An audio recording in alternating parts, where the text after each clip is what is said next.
What if we told you a pineapple field is at the center of a revolution? But how can a fruit spark a movement? But here's the thing.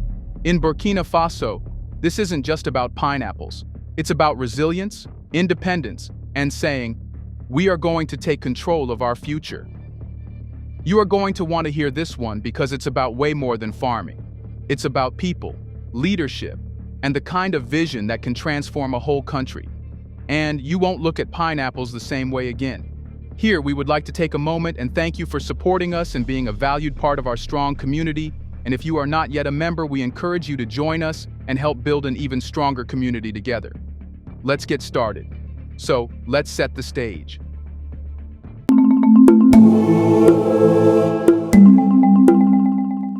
Captain Ibrahim Traoré, the leader of Burkina Faso, walks into a pineapple field.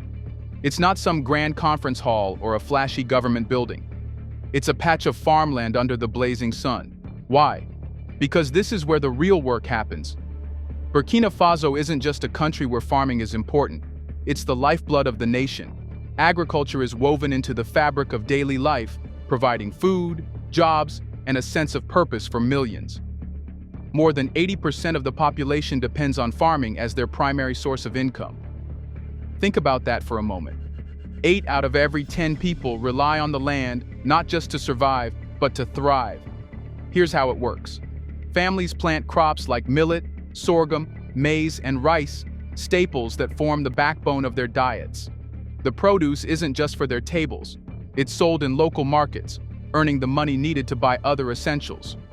For many, farming is also the ticket to a better future, sending kids to school, paying for health care, and supporting small businesses within their communities. But here's the thing. Farming in Burkina Faso is no walk in the park. It's a battle, and it's been an uphill one for decades. One of the biggest challenges? The climate. Burkina Faso is located in the Sahel region, where weather conditions are harsh and unpredictable. The rainy season is short, and when it does rain, it's often either too much or too little. Flash floods destroy fields, while droughts leave crops shriveled and unharvestable. Farmers are constantly at the mercy of nature, and nature doesn't always play fair. And then there's the issue of resources. Many farmers in Burkina Faso work small plots of land, often no larger than a few hectares. These plots are worked by hand, with little to no access to modern tools or machinery.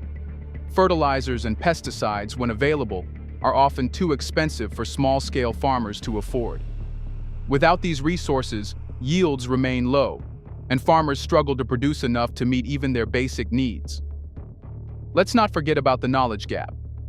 Many farmers rely on traditional methods passed down through generations.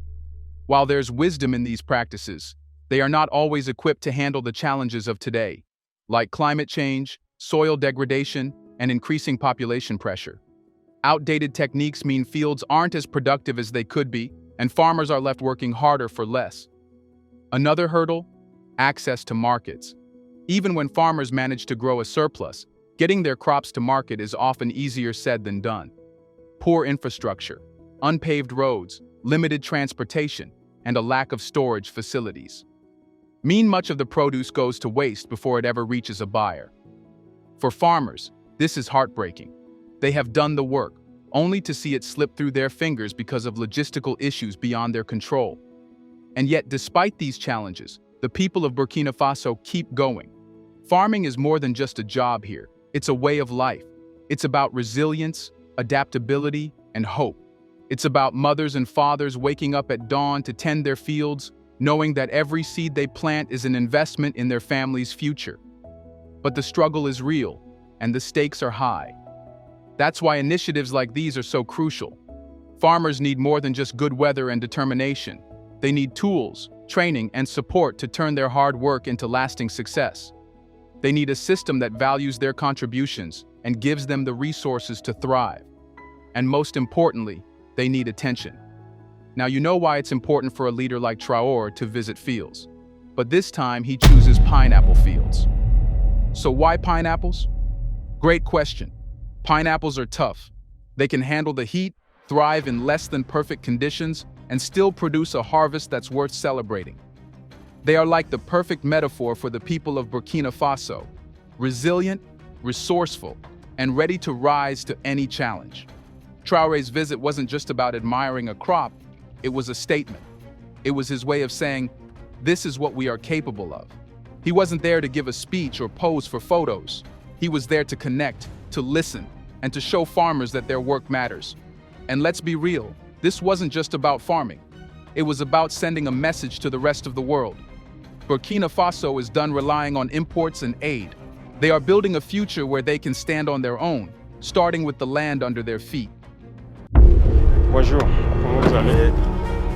Notre champ expérimental. D'accord. Bonjour, comment vous allez? Bonjour. Bonjour, comment vous allez? Bonjour. Chef, comment vous allez? Très bien. Tout va bien? Lengani, ça va? L'eau, ça va? Bonjour, vous allez bien? Bon, ça va bien? Bonjour. Comment vous allez? Ça va? On utilise 2 aspirateurs pour irriguer le champ. Ah, le château amène l'eau dans le bassin et du bassin maintenant il prend pour... On peut visiter. Ok. Here's a reminder to please like and share the video, and subscribe to our channel to watch more videos on Black culture, history, civilization, and identity. Let's continue now. Now, let us tell you about this pineapple field because it's not just your average farm. This place is alive with energy. Rows upon rows of spiky green plants stretch out under the sun, their golden fruit peeking out like little treasures. But here's what makes this field special. It's a hub of innovation. The farmers working here aren't just planting and harvesting. They are experimenting. They are testing out new irrigation systems that use less water, but keep the plants perfectly hydrated. And in a country where every drop of water counts, that's a game changer. They are also using organic fertilizers made from local materials, which is not only cheaper, but way better for the soil. But it's not just about the tools, it's about the people. Farmers are working side by side with agricultural experts, sharing ideas, learning new techniques, and figuring out how to make their crops even better. You can feel the sense of collaboration in the air. Everyone's invested in making this work. And let us tell you, the stakes are high. If what they are doing in this field succeeds, it won't just stay here. The knowledge and methods developed on this land will spread to farms across the country. This one field is like a spark, and it's about to set off a wildfire of progress. But the question remains, why pineapples? Why not millet or sorghum or some other crop? Well, here's the thing. Pineapples are kind of the perfect crop for Burkina Faso right now. They are tough, adaptable, and incredibly valuable. First, let's talk about the local impact. Pineapples are a great source of nutrition, and they are relatively easy to grow once you have got the hang of it. Families can eat them, sell them at local markets, and even use the scraps to make compost for other crops. They are like a Swiss Army knife of farming. They do it all. Now let's zoom out and look at the bigger picture. Pineapples are in huge demand globally. Countries in Europe, Asia, and beyond can't get enough of them, and they are willing to pay top dollar for high-quality fruit. That's where Burkina Faso comes in. Farmers here have the opportunity to tap into that market, turning their hard work into serious income. But it's not just about the money, it's about what that money represents. For a farmer in Burkina Faso, a successful pineapple harvest isn't just a paycheck. It's a step toward financial stability. It's the ability to send their kids to school, invest in better tools, or even expand their farm. And here's the kicker. Pineapples aren't just good for farmers, they are good for the whole country. By focusing on crops like this, Burkina Faso is setting itself up to compete on the global stage. How does this change lives? All right, let's break this down. When farming succeeds, it's not just the farmers who win, it's entire families, communities, and even the nation as a whole. Here's why. Imagine this. A farmer has a fantastic pineapple harvest. Their hard work has paid off, and they have a bumper crop ready to sell. They head to the market with crates full of fresh golden pineapples and manage to make a solid profit. Now, for the first time in a while, they have real options. Maybe they decide to invest in better seeds or a new irrigation system. That means their next harvest could be even bigger and more reliable. They are no longer just planting and praying. They are planting with a plan. Or maybe they use that profit to send their children to school, something they couldn't afford before. Imagine the difference that makes. A child who once had to work in the fields now has the opportunity to learn, dream, and build a brighter future. But it doesn't stop there. That money doesn't just stay with the farmer, it flows into the local economy, creating opportunities for others. Someone has to transport those pineapples to the market. Maybe it's a truck driver who now has steady work. Or maybe it's a small entrepreneur who decides to buy those pineapples, process them into juice or dried fruit, and sell them to a broader market. That's another job created, another livelihood supported. The ripple effect is huge. Local businesses thrive as farmers and workers have more money to spend. Shops, schools, and healthcare clinics all benefit. And here's the beautiful part. It's a self-sustaining cycle. More money in the community means more demand for goods and services, which in turn creates more jobs and opportunities. But let's not just talk about the economic impact. Let's talk about what this does for people's spirits. For farmers, a successful harvest is more than just financial gain. It's validation. It's proof that their hard work, their sweat, and their persistence have paid off. And that changes everything. When farmers see that they can succeed, it shifts their mindset. They are no longer just surviving day to day, scraping by to make ends meet. They start thinking bigger. They start planning for the future. Maybe they save up to expand their farm. Maybe they teach others in their community the techniques that help them succeed. It's not just about individual success. It's about collective growth. This is exactly what Captain Traoré's vision is all about.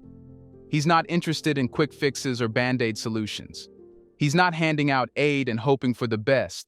Instead, he's focused on empowerment. He's giving farmers the tools, the knowledge, and the support they need to take control of their destinies. Think about the long-term impact of this approach. A farmer who thrives today is setting the stage for their children to thrive tomorrow. A community that invests in its farmers is building a foundation for growth that benefits everyone. A nation that prioritizes agriculture is positioning itself for true independence, economically, socially, and even politically. When you step back and look at the big picture, it's incredible how much can change from something as simple as a pineapple harvest. It's not just about fruit, it's about opportunity, dignity, and the power of people to shape their futures. So, when farming succeeds, it doesn't just fill bellies or wallets. It plants seeds of hope, seeds that grow into stronger families, thriving communities, and a brighter future for everyone. And that's the kind of change that lasts. So let's zoom out a bit. This pineapple field is impressive, but it's just one piece of a much bigger puzzle. Traoré's administration has a bold vision for Burkina Faso, one where the country doesn't just survive but thrives. For years, Burkina Faso has relied on imports to meet its basic needs. But that comes with a cost. It leaves the country vulnerable to global market fluctuations and foreign influence. Traoré is saying, enough is enough. By investing in agriculture, he's laying the foundation for something bigger. This isn't just about food security, it's about independence.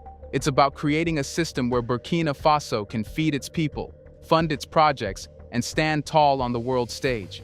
And let's not forget sustainability. The methods being developed in these fields aren't just good for today, they are designed to protect the land for future generations. It's about making sure that the progress being made now lasts for decades to come. So, where do we go from here? If this pineapple field is any indication, the future looks bright. The government is already working to expand these methods to other crops like millet, maize, and sorghum. But it's not just about farming. It's about creating a movement. Partnerships are forming with neighboring countries, international organizations, and private investors. The goal is to turn Burkina Faso into a leader in sustainable agriculture, not just in Africa, but worldwide.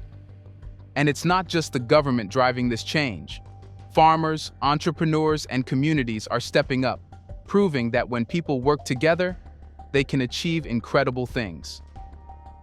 Let's step back for a moment and think about what this story is telling us. On the surface, it might seem like just another tale about agriculture, pineapples, and rural development. But dig a little deeper, and you'll see that this is so much bigger. This isn't just about fruit, it's about people, resilience, and the kind of leadership that inspires real change. The heart of this story lies in the idea that transformation doesn't have to start with something massive or groundbreaking. It can start with something as small and humble as a seed. In this case, a pineapple seed. That seed, planted in the sun-soaked soil of Burkina Faso, is more than just a crop. It's a symbol. A symbol of what's possible when people believe in their own potential and work together to make it happen. Think about the farmers who wake up before sunrise, hands toughened by years of work, to tend their fields. These are people who have faced droughts, floods, and countless setbacks, yet they keep going. Why? Because they believe in a better tomorrow. They believe that their hard work, paired with the right tools and support, can change not just their own lives but the lives of their families and communities. That's resilience. That's hope in action. But even resilience and innovation need something else to thrive: leadership. And not just the kind of leadership that talks a good game but doesn't deliver. We are talking about leadership that shows up, listens, and gets to work. That's what Captain Ibrahim Traoré represents. He's not standing on a podium shouting orders from afar. He's in the fields, shoulder to shoulder with the people he's leading, showing them that they are not alone in this. This kind of leadership says, we don't need to wait for the world to help us. We can do this ourselves. It's bold, it's empowering, and it's exactly what Burkina Faso needs to turn potential into progress.